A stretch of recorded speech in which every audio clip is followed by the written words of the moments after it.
ಇದು ಕಲಿಯುಗ. ಇಲ್ಲಿ ಕೆಟ್ಟವ್ರ ಜೊತೆ ಕೆಟ್ಟದ್ದು ನಡೆಯುತ್ತೋ ಇಲ್ವೋ, ಆದ್ರೆ ಒಳ್ಳೆಯವ್ರ ಜೊತೆ ಕೆಟ್ಟದ್ದು ಖಂಡಿತ ನಡೆಯುತ್ತೆ. ಯಾರಾದ್ರೂ ನಿಮ್ಮನ್ನ ಅರ್ಥ ಮಾಡ್ಕೊಳ್ಳಿಲ್ಲ ಅಂದ್ರೆ ಚಿಂತೆ ಮಾಡೋ ಅವಶ್ಯಕತೆ ಇಲ್ಲ. ಯಾಕೆಂದ್ರೆ ಒಳ್ಳೆ ಜನರು ಮತ್ತೆ ಒಳ್ಳೆ ಪುಸ್ತಕ ಪ್ರತಿಯೊಬ್ಬರಿಗೂ ಅರ್ಥ ಆಗೋಲ್ಲ. ಪ್ರಕೃತಿ ನಮ್ಮೆಲ್ಲರನ್ನು ವಜ್ರದ ಹಾಗೆ ಮಾಡಿದೆ. ಆದ್ರೆ ನಿಯಮ ಏನಪ್ಪಾ ಅಂದ್ರೆ, ಯಾರು ಎಷ್ಟು ಪರೀಕ್ಷೆಗೆ ಒಳಗಾಗ್ತಾರೋ ಅವರೇ ಹೆಚ್ಚು ಮಿಂಚೋದು.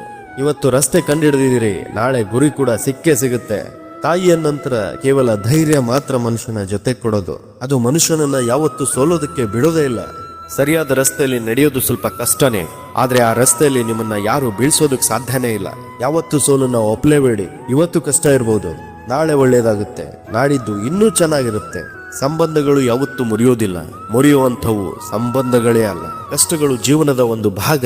ಯಾರು ತನ್ನ ಕಷ್ಟಗಳ ಮೇಲೆ ಕಾಲಿಟ್ಟಿದಾನೋ ಅವನು ಗೆದ್ದಿದ್ದಾನೆ, ಮತ್ತು ಯಾರು ಕಷ್ಟಗಳನ್ನ ತಲೆ ಮೇಲೆ ಹೊತ್ಕೊಂಡು ಕೂತಿದಾರೋ ಅವರೇ ಕಂಗಾಲಾದವರು. ಯಾವುದೇ ವ್ಯಕ್ತಿಯ ಇವತ್ತಿನ ದಿನ ನೋಡಿ ಅವನ ಭವಿಷ್ಯದ ಬಗ್ಗೆ ಹೇಳಿಸ್ಬೇಡಿ. ಯಾಕೆಂದ್ರೆ ಸಮಯಕ್ಕೆ ಎಷ್ಟು ಶಕ್ತಿ ಇದೆ ಅಂದ್ರೆ ಅದು ಇದ್ದಲನ್ನ ಕೂಡ ಮೆಲ್ಲ ಮೆಲ್ಲಗೆ ವಜ್ರವನ್ನಾಗಿ ಬದಲಿಸುತ್ತೆ.